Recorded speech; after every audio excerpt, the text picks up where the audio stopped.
Halika! Ayan na, baka mas natangamas. Ano, Bessie? Teka lang. So, hi guys. Pauwi na kami. Mga taga-ano dyan, mga taga...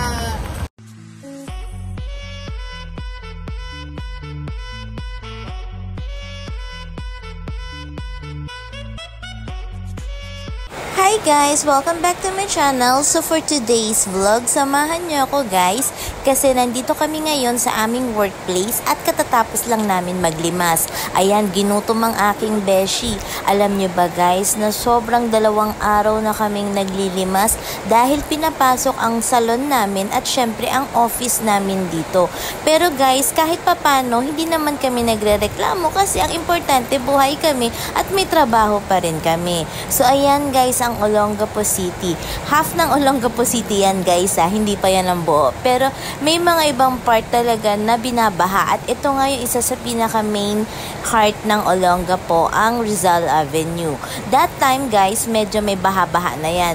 Pero mas worse nung isang gabi. At ayan na nga guys, dito kasi sa parteng to, medyo mababa lang ang area na to at talaga naman ang pinapasok talaga kami ng tubig ulan dito.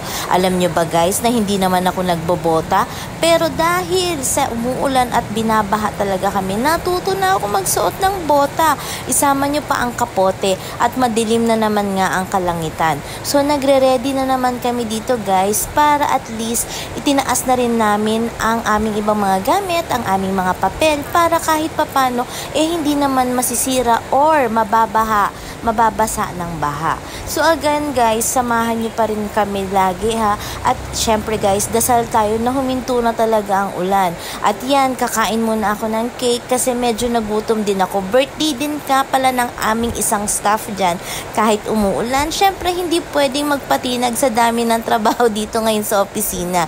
So ayan guys, actually half day lang naman kami. Pauwi na rin kami maya-maya guys dahil in-announce na rin naman ng aming big boss na pwede na kaming magsara dahil delikado na naman nga ang tubig ulan at ang baha dito. So again guys, sana kayo dyan safe kayo, stay dry at higit sa lahat guys, huwag kayong lulusong sa baha unless na hindi naman talaga kailangan. Or kung lulusong man kayo, syempre kailangan gumamit ng bota.